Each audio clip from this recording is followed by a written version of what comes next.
Hi guys.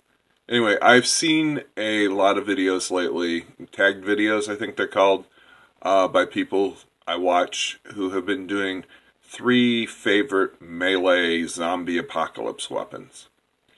And obviously these people never played Dungeons and Dragons and don't know what a melee weapon is because automatically they stick in a firearm. Now, while I can appreciate firearms, and I have a number of them, and while I think they are an excellent weapon for the zombie apocalypse, the tag was for melee weapons. Melee weapons are weapons used in hand-to-hand combat. That does not include firearms. So, anyway, I was never tagged, not that I expected to be, but I thought I would show my 3. I don't know that I would call them favorite, but they seem to be the 3 of the most practical. And while my immediate urge would be to throw in my two-handed claymore, really it's not a terribly practical weapon for the zombie apocalypse. And now to the first of my zombie apocalypse melee weapons, and I am going to try to stick to weapons as opposed to tools, which can be used as weapons, mainly because that's what the tag asks for, even though I was never tagged. Okay, I don't make much sense to myself either. Anyway, this is a kukri or kirky. I was originally told kirky, so that tends to be what I call them. It's basically my first love as far as big knives go. I bought my first kirky when I was a kid at a pawn shop, and they've been a favorite of mine ever since. This is a kirky which was made by, I believe it was Gurkha House in Nepal.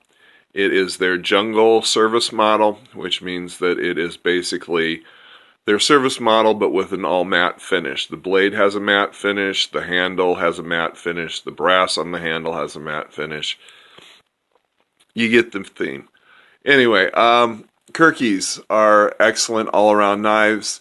They can be used to decapitate someone if you need to. They have enough of a point that you can use for thrusting. And they're still able to be used for general purpose work. So, this is my first choice for the zombie apocalypse weapon, melee weapon, is the kukri or kirky by Gurkha House. The melee weapon number 2, the Trench Hawk by Cold Steel. Now, like I said, a big part of me wants to grab my claymore off the wall. But the fact of the matter is, in a zombie apocalypse, you have to assume that at least a big portion of your fighting will be either indoor or in confined spaces.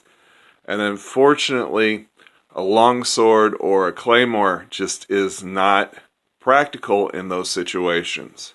So, what I'm going with is my Trench Hawk by Cold Steel. Has an excellent edge, a good point on the back to pierce the skull, polypropylene handle, lightweight, easy to carry, very sharp, and overall I think a really good choice for the zombie apocalypse weapon. Final zombie apocalypse melee weapon would be the Cold Steel Warhammer, or any Warhammer for that matter. Warhammers are easy maintenance, bulletproof, functional, and deadly. The entire force of the blow would be focused either on the spike or the hammerhead, long enough to get a good swing, and overall a great anti-zombie weapon.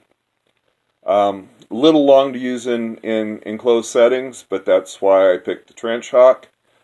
But in a place where you can get a good swing, there isn't much that will stand up to a Warhammer.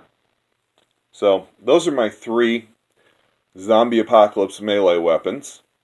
And I would like to add a 4th one, which isn't technically a weapon, but I would say a good stout walking stick would be an excellent addition. Something that you always have at hand that's there to whack some zombie head when you need it. So anyway, those are my 3 plus 1 zombie apocalypse melee weapons. Thanks for watching.